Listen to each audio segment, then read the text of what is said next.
और पूरे विश्व को जो स्वयं में देखता है। Intelligence is not just about knowing, intelligence is a combination of 16 things. बुद्धि, मेधा, स्मृति, बॉडी, माइंड, सोल, इन सब के अलग अलग डायमेंशन जब हम एक्सप्लोर करते हैं तब वास्तव में आप इंटेलिजेंट है। वरना आपको कितना भी ज्ञान क्यों ना हो जाए, आप पंडित कहलाओगे, you won't be a wise person और पर्सन जिसकी सभी अंगों से बुद्धि का विकास हुआ है। इसलिए बहुत ही सुंदर कहा है। यदि आपके पास चरक संहिता 39 नंबर का श्लोक है, बुद्धि सिद्धि स्मृति मेधा धृति कीर्ति क्षमा दया तानी च अन्युत तानी च अनुमतान एषाम तंत्राणि परमर्षिभिः। इसके पहले का वर्णन भी बहुत सुंदर है कि अग्निवेश आदि ऋषियों ने सब जो श्लोक उनको पठन आए थे, सीखा था, उन्होंने उसका उच्चारण किया। और वो श्लोकों का उच्चारण करने से मतलब किसी विश्व को जो ज्ञान मिला है वो विश्व को देने से क्या हुआ, उनमें इन अष्ट ज्ञान देवता ने प्रवेश किया। यानी प्रवेश किया मतलब क्या हुआ, तो ज्ञान प्रवेश कहीं से होता नहीं और ज्ञान कहीं जाता नहीं, ज्ञान आत्मा का स्वरूप होता है।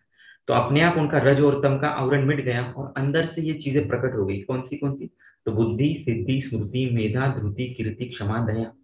यहाँ पर ये गौर देने वाली बात है कि क्षमा और दया ये ज्ञान देवता है।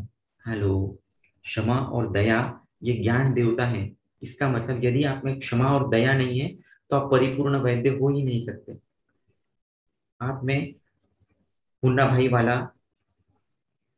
हक करने का, एक पेशेंट की अंतरात्मा तक जाने का गुण होना ही चाहिए। मैत्री कारुण्यम आर्तेषु, ये चरक का वचन है चरक सूत्र स्थान 10 में। यदि आप में मैत्री भाव है, यदि करुणा भाव है, मैत्री और करुणा या क्षमा दया कीर्ति ये क्या है, तो ये भी इंटेलिजेंस का पार्ट है। हम बहुत बार भूल जाते हैं। This is emotional intelligence, this is spiritual intelligence.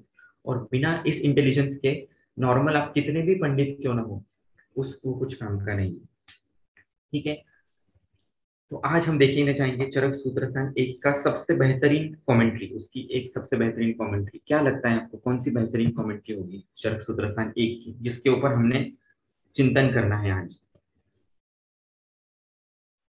और इस जब तब तक टाइप करते जाइए, मैं आगे का मुद्दा बताता हूँ तब तक। You write down which is the best commentary, श्लोक का रेफरेंस दे सकते हैं या उसका टॉपिक का नाम लिख सकते हैं। हर दिन हम एक ही अध्याय करने वाले हैं और एक अध्याय से एक श्लोक के ऊपर मैं निरूपण करूंगा। उसके बाद चरक चेरी फॉर द डे, आपने आपके लिए जो श्लोक था वो आपने निकाला है ढूंढ के, उसके ऊपर आप क्वेश्चन पूछ सकते हो ग्रुप पर। ग्रुप का टाइमिंग है, उस टाइमिंग के बीच पर आप क्वेश्चन पूछ सकते हैं। टॉप 10 क्वेरीज को हम एड्रेस करेंगे। जो भी टॉप 10 क्वेश्चन होंगे आपके रिलेटेड टू चरक सूत्र स्थान one only for that day, उसको ही हम एड्रेस करेंगे either in the WhatsApp group और इन अनदर सेशन। उसके ऊपर आपकी जो क्वेरीज रहेगी उसका आंसर मिलेगा।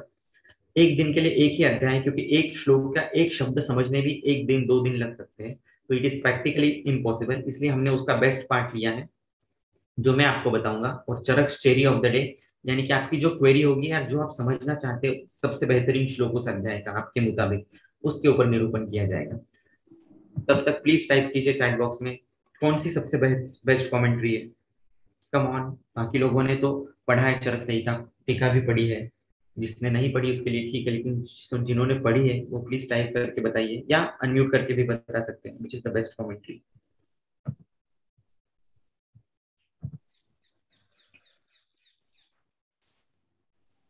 श्लोक 126 है आर्य सर के हिसाब से।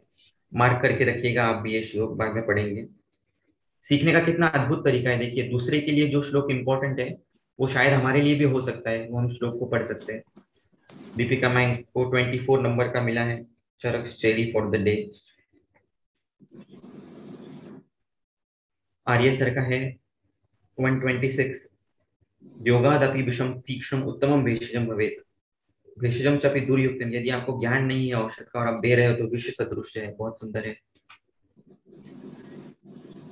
किसी ने 24 बताया हेतुलिंग औषध ज्ञान, वंडरफुल, यही आपसे अपेक्षित था कि आप बताएं। लेकिन मेरे हिसाब से सबसे wonderful shloka as regard the shloka itself and as regard its tika is shloka number 44। सर्वदा सर्वभावानां सामान्यं वृद्धि कारणम रास हेतु विशेष प्रवृत्ति उभयस्थित। क्या लगता है आपको, is this the most beautiful श्लोक ऑफ एंटायर चरक संहिता भी बोल सकते हैं या चरक सूत्र स्थान एक। 44 किसने बताया, Sandhya ma'am, very nice. Do you think और डू यू एग्री, अगर हाँ तो यस, नो तो नो भी बोल सकते हैं आप। Yes, many people are telling 44. Why? Because this is the base of चरक संहिता. उन लोगों ने सिर्फ हमें षड पदार्थ ही सिखाए थे, ऋषि मुनियों को सिर्फ उन्होंने बताया सामान्य क्या है, विशेष क्या है, गुण द्रव्य कर्म क्या है, समवाय क्या है, और इन 6 कोड्स को समझकर इन लिंक्स के ऊपर क्लिक करके उन्हें पूरा आयुर्वेद समझ में आ गया. तो इसलिए ये हमारी मोरल रिस्पॉन्सिबिलिटी है कि हम सामान्य और विशेष को समझें, इनफैक्ट षड पदार्थों को भी समझें, और उसमें भी पहले सामान्य और विशेष को ठीक तरीके से समझ लें. सामान्य और विशेष यदि हमें ठीक तरीके से समझ में आ गया तो हम जो त्रिस्कंद आयुर्वेद है, हेतु लिंग और औषध, उसको सामान्य और विशेष के चश्मे से देखकर हमें निदान भी ठीक से समझ में आ जाएगा, लक्षण भी ठीक से समझ में आ जाएंगे, और औषधि भी ठीक से समझ में आ जाएगी. So do you agree?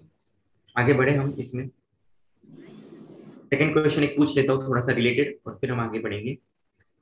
क्या लगता है आपको, चक्रपाणी, महर्षि चक्रपाणी जो थे वो खुद को बहुत ग्रेट समझते थे या नहीं थे? खुद को बहुत विनम्र समझते थे? What do you think?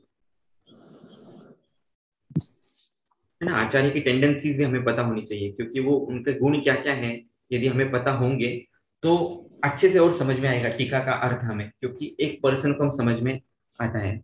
Sujata ma'am के लिए पोलाइट, विनम्र, विनम्र. यस.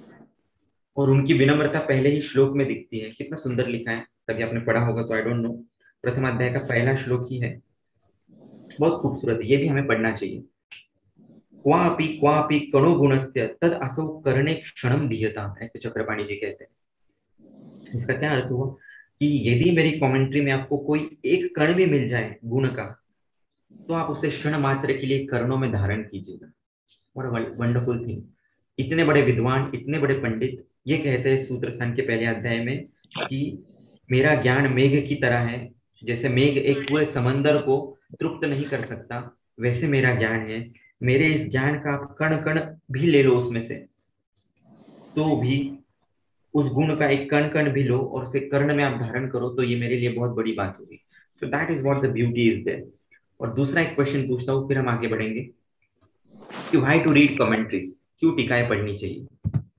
टीका पढ़ने से क्या होता है? टीका पढ़ना जरूरी है, नहीं नहीं जरूरी है, या सिर्फ मूल संहिता ही पढ़नी चाहिए, या ट्रांसलेशन पढ़ना चाहिए? What ever you think, why is टीका नेसेसरी? जितना आप इंटरएक्टिव होंगे ना उतना मजा आएगा.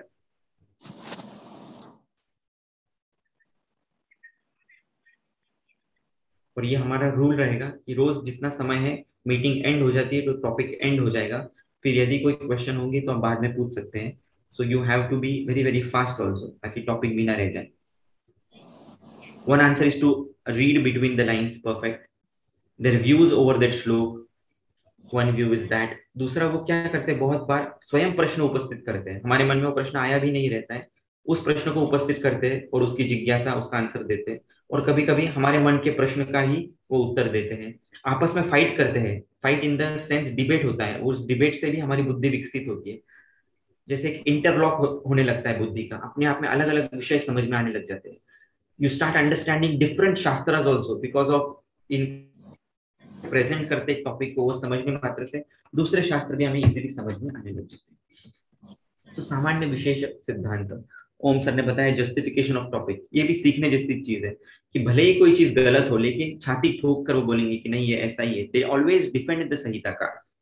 टीकाकार हमेशा उनको डिफेंड करते, कभी भी उसके वाक्य को गलत नहीं बोलते हैं. इससे हमें ये नहीं लेना है कि गलत चीज को भी डिफेंड करना है. इसका ये अर्थ है कि when you love someone, when you have faith in someone, तो उसके एब भी हमें अच्छे लगने लग जाते हैं. That is the beauty of it. अब क्यों सामान्य विशेष को समझना है? क्या है सामान्य विशेष बेसिकली? क्या लगता है आपको, व्हाट इज सामान्य, व्हाट इज विशेष? द्रव्य है, पदार्थ है, क्या है, कहाँ पे रहता है, कैसे देखना है उसे? एक बात आपको बताऊंगा और वो आपको एक बल्ब मोमेंट होगा, शायद आपको नया कुछ दे जाएगा, जो वाक्य में बहुत बताऊंगा अभी थोड़ी देर के बाद.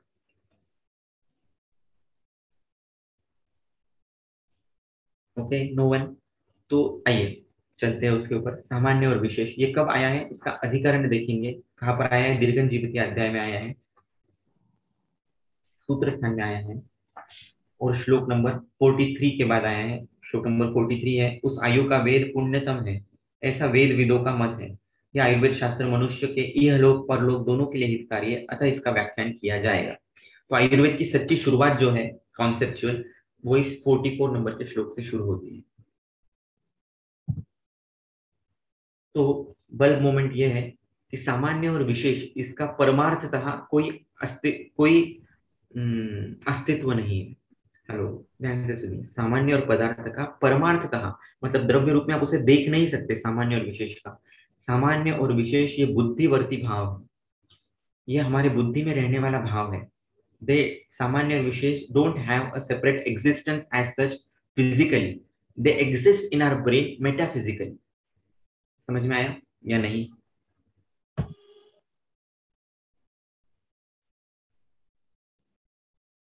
प्लीज टाइप और अनम्यूट एंड आस्क। सामान्य और विशेष का परमार्थतः पारमार्थिक स्वरूप में वस्तुतः कोई अस्तित्व नहीं है। उनका अस्तित्व बुद्धिजन्य है, बुद्धि का भाव है, बुद्धिवर्ती है। Yes, Deepika ma'am has got the point. तो ये बुद्धिवर्ती भाव है। एक हमें वो सामान्य दिखता है, किसी और को नहीं दिखेगा शायद। ओके, दो उड़द के दाने रख दिए हैं सामने सेम इसके वाले, तो आपको उसमें सिमिलैरिटी दिखती है, तो ये आपके अंदर का भाव है। किसी को उसमें विशेष भी दिख सकता है, नहीं इस उड़द दाने का ना ये एज छोटा है, या ये उड़द दाना बड़ा है साइज में। वो अपनी प्रज्ञा के हिसाब से उसका इंटरप्रिटेशन लगाएगा। ओके, तो सामान्य दिखने वाली चीजें भी किसी के लिए विशेष हो सकती है, और विशेष दिखने वाली भी चीजें भी किसी के लिए सामान्य हो सकती है। And therefore it is a buddhivarti bhav. पूरी टीका बहुत सुंदर है, बहुत सारे उसमें अलग अलग डायमेंशन बताए हुए। इसको पूरा ले पाना मुश्किल है, तो आप ऐसा कर सकते हैं, आज आप पूरी टीका पढ़िए, और उसमें का जो क्रक्स है, सबसे मर्म का पॉइंट है, मैं आपको बता दूंगा पूरी टीका के अंदर का। ओके, सो 3 नंबर का जो थर्ड नंबर की जो लाइन है इस टीका की, वो है भवंती सत्ताम अनुभवंती इति भावा द्रव्य गुण कर्माणि इति अर्थम तत् न तु भवंती उत्पद्यन्ति इति भावा। तो यहाँ पर जो भाव शब्द आया है, सर्वदा सर्व भावानाम, तो यहाँ पर भाव शब्द का अर्थ होता है सत्ताम अनुभवंती इति भावा। जिसकी सत्ता है मतलब जो एग्जिस्टेंस में है, द्रव्य गुण कर्म, वो सब सामान्य की वजह से क्या होते हैं, वृद्धि को कारणीभूत होते हैं। और भवंती उत्पद्यति इति भावः न तु, उत्पन्न होना इस अर्थ में भाव शब्द नहीं आया है, तो वो शब्द सत्ता एग्जिस्टेंस इस अर्थ में आया है। और यदि आप इसके आगे की भी कमेंट्री पढ़ो, वो भी बहुत सुंदर है, चरक सूत्र सन 45 की। इसमें मैंने जो अभी बताया पहले आपको वही है।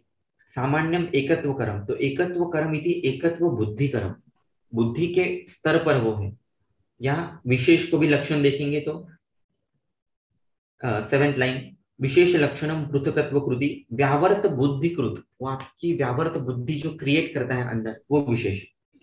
Okay, very important. Second important crux of this टीका है सामान्य वृद्धि कारणम। समान जो है वो सामान्य जो है वो वृद्धि में कारण है, लेकिन सबसे इंपॉर्टेंट थिंग है जहां जहां पर वृद्धि है वहां वहां पर सामान्य है, जहां जहां पर ह्रास है वहां वहां पर विशेष है।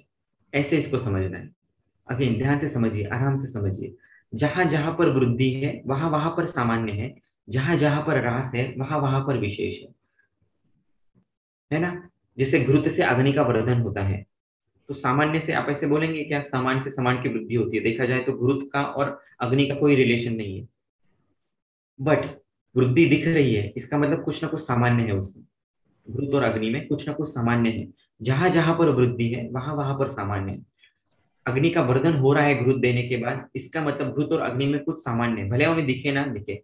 और टीकाकार ने उसे प्रभावजन्य माना है, ये प्रभावजन्य है, या एक वृत्ति सामान्य, इस टर्म से उसे बताया गया है।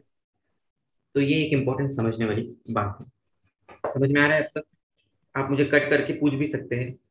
बहुत सारे उदाहरण ऐसे, घृतम अग्नि मेधे करोति, चिंतया वात वृद्धि करोति। चिंता और वात का वैसे संबंध नहीं आता है सामान्य से, लेकिन वहां से वृद्धि हो रही है, इसका मतलब उल्टा जाके आपको ये समझना है, और ये प्रैक्टिस में क्लिनिकली बहुत इंपॉर्टेंट है।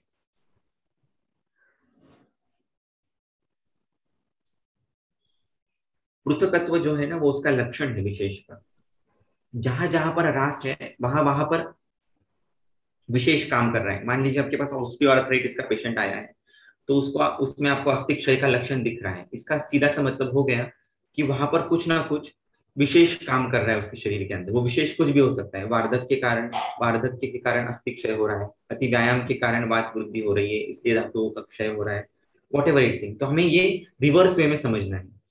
जहां जहां पर वृद्धि है वहां वहां पर सामान्य है, जहां जहां पर ह्रास है वहां वहां पर विशेष है। मान लीजिए आपके पास प्रमेह का पेशेंट आ गया, मूत्र की वृद्धि है, मूत्र से क्लेद वाहन, तो कैसे सामान्य विशेष का एप्लीकेशन होगा, देखिए जहां जहां पर वृद्धि है, पेशेंट प्रमेह का है, वृद्धि दिख रही है, वृद्धि दिख रही है मतलब कुछ ना कुछ समान है। तो मूत्र से समान क्या है?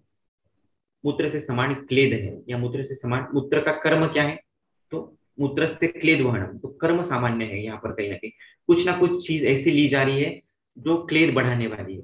चरक शारीर स्थान में जाओ तो क्लेद क्या है? आप भाव होते हैं। क्लेद और आप का आपस में संबंध है, या ये लोक सामान्य पुरुष में रिलेटेड है, यानी कि जो भी चीजें क्लेद और आप बढ़ाने वाली है वो कहीं ना कहीं मूत्र को बढ़ाने वाली है। अब क्लेद और आप को बढ़ाने वाली एंटिटीज क्या क्या हो सकती है? अति द्रव आहार करना, अति क्लाइमेट जो है वो वेट क्लाइमेट होना, ऐसे बहुत सारी चीजें उसमें आ सकती हैं। ओके, तो इस तरीके से हम जाएंगे तो हमें हेतु भी मिलते चले जाएंगे, लक्षण भी मिलते जाएंगे और औषध भी समझते जाएंगे। तो देखने के लिए तो बहुत इजी लगता है सामान्य विशेष, लेकिन प्रैक्टिकल उसकी यूटिलिटी इज एंडलेस। आप कोई भी डिजीज दो मुझे, मैं आपको सामान्य और विशेष के चश्मे से उसे कैसे देखना है ये बता सकता हूँ, और आप भी बता पाएंगे। It's not at all difficult. Okay, इस तरीके से जाना है, आप उदाहरण से उसको समझ लीजिए। ओके, और कुछ इंपॉर्टेंट पार्ट है इस टीका के वो हम देखेंगे। सोनाली मैम, क्लियर हुआ डाउट?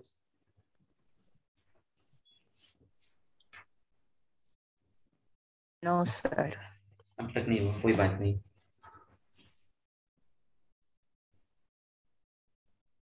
सर सामान्य तो इजीली समझ में आता है, लेकिन हम्म विशेष नहीं समझा नहीं हम्म अभी तक।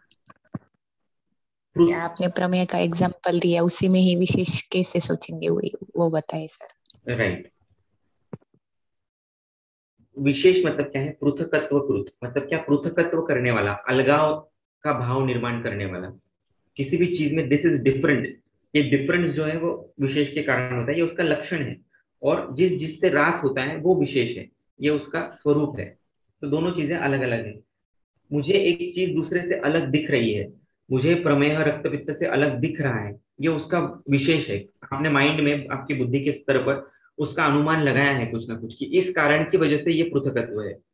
रक्त पित्त में लाल, भले ही ज्यादा मूत्र प्रवृत्ति हो रही हो, लेकिन वो लाल रंग का रक्त जा रहा है और इसमें श्वेत वर्ण का मूत्र जा रहा है, तो आपने बुद्धि के स्तर पर वो विशेष लगा दिया है, इसीलिए वो दोनों अलग है। समझ में आया? थोड़ा थोड़ा समझ में आया होगा, लेकिन आई थिंक इसके ऊपर और डिटेल में हम जा सकते हैं।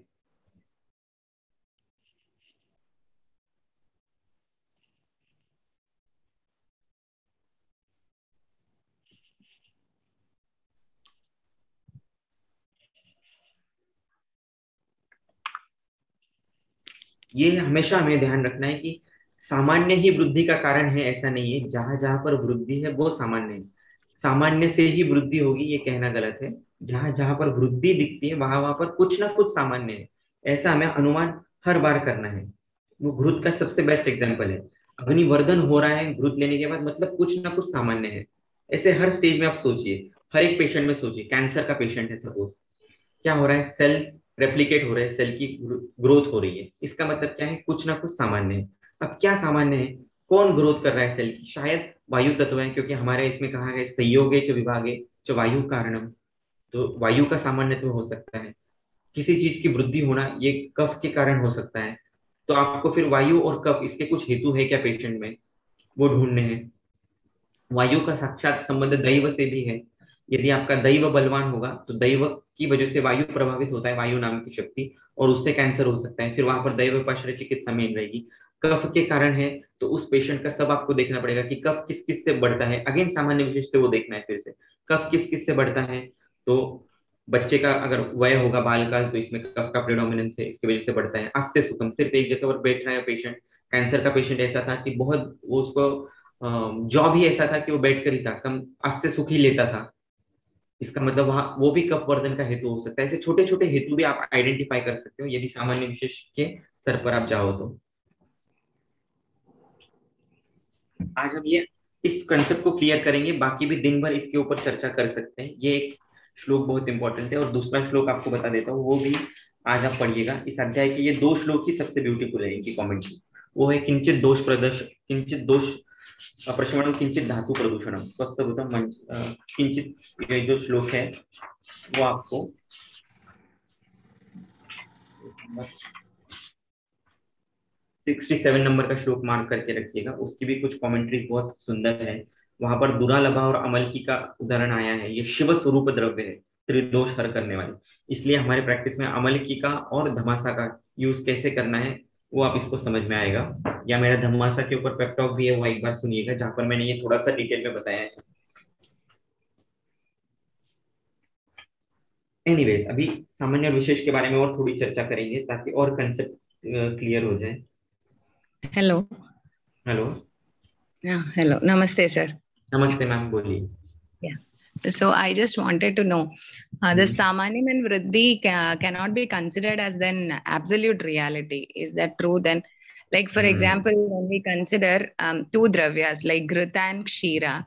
So Grita is again when we compare Grita and Kshira as dravyas, both of them are Snigdha, both of them are from the same Kshira, both of them are Brahmana. But at the same time, Gritam is Deepanam, Kshiram is not. So when we compare those two drugs, both of them, the Samanyam, both have Samanyam, both have as well as Vishesham. So, like, can we say ki Samanyam and Vishesham is not actually absolute reality? The way we interpret it can happen. Exactly. Okay. So in that perspective, sir, then whenever there is Vriddhi, we can find the Samanyam. That was a wonderful point. Like not all Samanyams will result in Vriddhi. Exactly, right. But wherever Vriddhi is there, then we have to find out some Samanyam. Then if, for example, when we consider Grita and Kshira, they may not cause, can we say like there are some similarities between Grita and Kshira. So whenever there is Samanyam in between them, they will definitely lead to Vriddhi. Or what is the point that we can say ki, yes, this is going to lead to Vriddhi, or this will not lead to Vriddhi, Samanyam? Yes, I exactly got your point. Yes, this is absolutely true that these are basically relative concepts at the level of, क्योंकि बुद्धिवर्ती भाव है ना, एक को शायद उसमें सामान्य दिखेगा, दूसरे को विशेष दिखेगा। यदि आप सच्चे वैद्य हो, यानी कि आपकी प्रज्ञा शुद्ध है, तो आपको करेक्ट वाला सामान्य ही उसमें ढूंढ के निकालोगे और वही काम करेगा।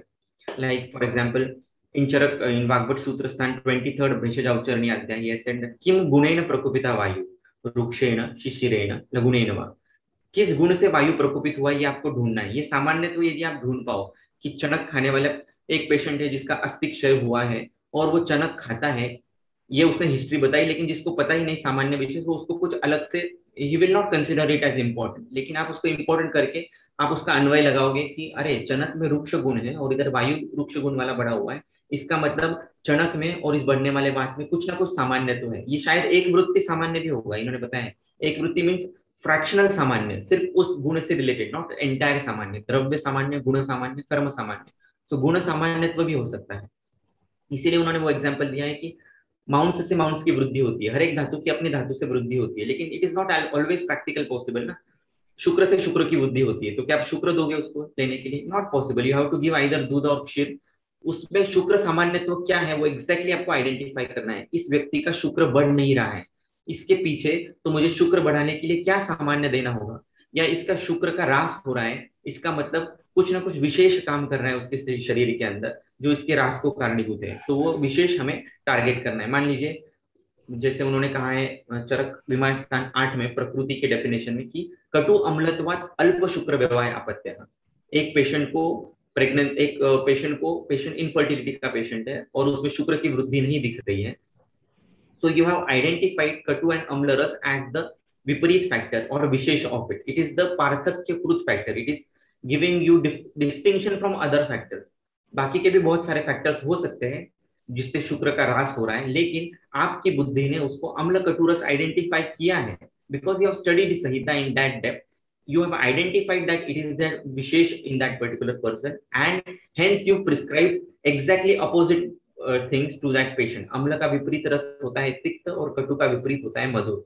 तो मधुर और तिक्त का एग्जांपल यष्टि मधु एंड गुरुजी। इसका क्षीरपाक यदि आप घृत को मिक्स करके ऐसे पेशेंट को दे दो तो विद इन 7 days आशु सिद्धि प्रपद देते। 7 दिन के अंदर उसका शुक्र बढ़ना चाहिए या 1 महीने के अंदर उसका स्पर्म काउंट बढ़ना चाहिए। This type of analysis you can come out with the application of सामान्य विशेष सिद्धांत। Did everyone get this point? I think I have made it crystal clear. इसमें से कुछ डाउट्स भी निकलेंगे, लेकिन कुछ हद तक क्लियर हुआ. Yeah, sir. Then the upashaya anupashaya, like many a times the issue is, like as you mentioned, our identification is according to our buddhi, no? Like how Right. much are we acclaimed with the shastra and our observational power at that particular point when the patient is with us. So once we prescribe this, and if upashaya happens and the patient responds, we have to conclude, yes, my identification was right. If that does not happen, I must conclude that my identification of Samanya or Vishesha was not correct. I Yes, should think perfect, of perfect. something else. That's Very the nice. methodology. Very nice. Lovely point. Yeah. Okay, sir. Thank you. Anyone else? अभी इन्होंने एक बहुत सुंदर example दिया है टीका में ही. सामान्यम एकत्व कर्म की जो टीका है, तो नीचे से 10th और 12th लाइन है कि शियमाण धातु और वृद्धस्य, वृद्ध व्यक्ति में शियमाण धातु है, तथा बहुदोषस्य समान गुणों अपनी आहारोण वृद्धि हेतु. उसको आप सब कुछ दे रहे हैं, दूध दे रहे हो, घी दे रहे हो, anything you are giving, still it is not causing वृद्धि. Why? Because of some प्रतिबंधक कारण is there. So you have to find what is that प्रतिबंधक कारण. It can be बहुदोष अवस्था, बहुदोषस्य समान गुणों अपनी आहारो न वृद्धि हेतु, तथा ग्रीष्मे च मधुरादिना समानेन अपि न कफाभिवृद्धि इत्यादि. मधुरादि भी दे रहे हो आप उसको, फिर भी भ्रूण नहीं दिख रहा है, फिर भी वेट नहीं बढ़ रहा है.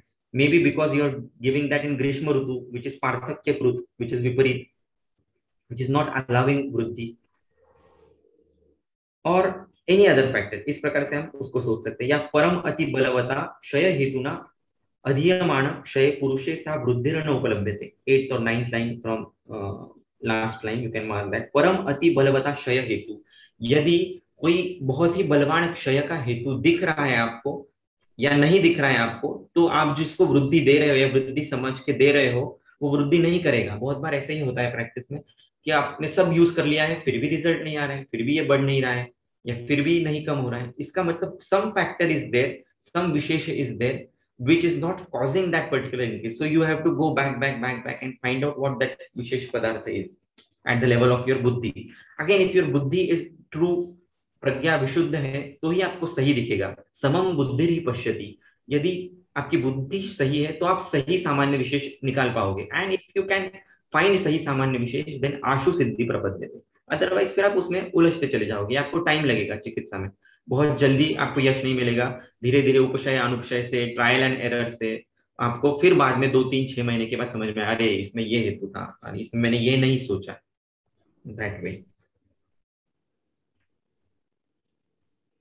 Anything else? अब ये कोशिश कीजिए आप आज पूरे दिन, और जब प्रैक्टिस, जो भी प्रैक्टिस कर रहे हो उसमें, कि I will just try to analyze the patient from the spectacles of samanya and vishesh only. Challenge yourself. मैं सामान्य और विशेष के बाहर जाऊंगा ही नहीं, इन दोनों के बलबूते पर I will try to identify and find out the medicine also और एनी कर्म also for that particular patient.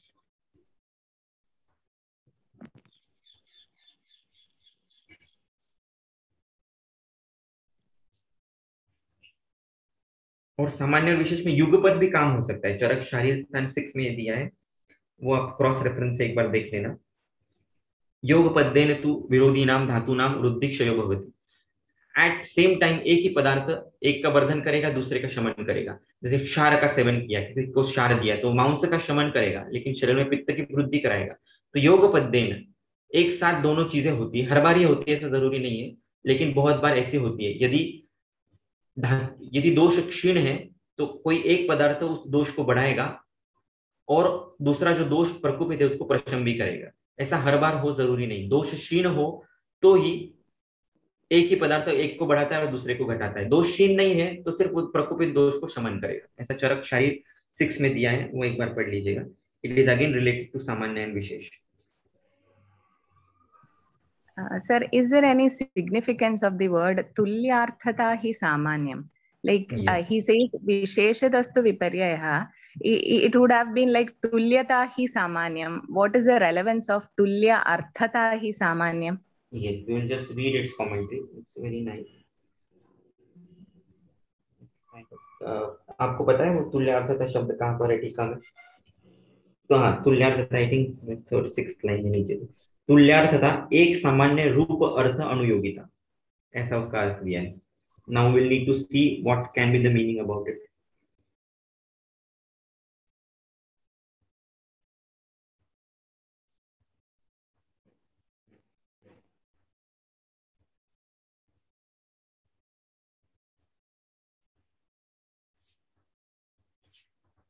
Just wait.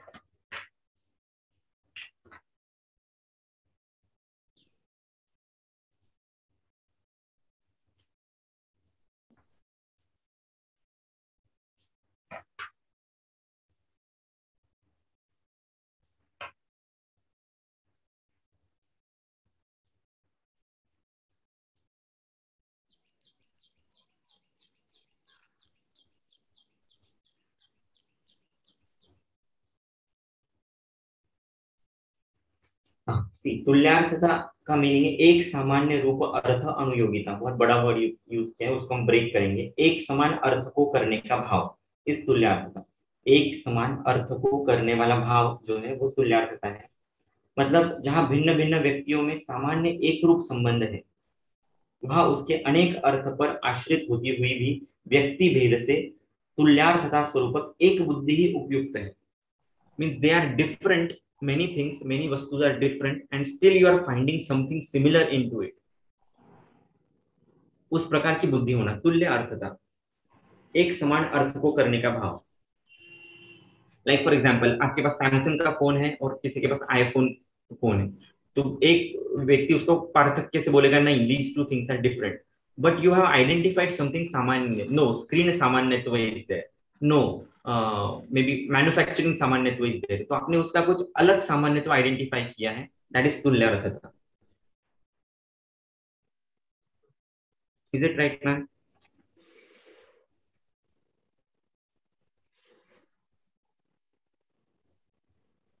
We have just 1 minute left. Ramya ma'am, okay?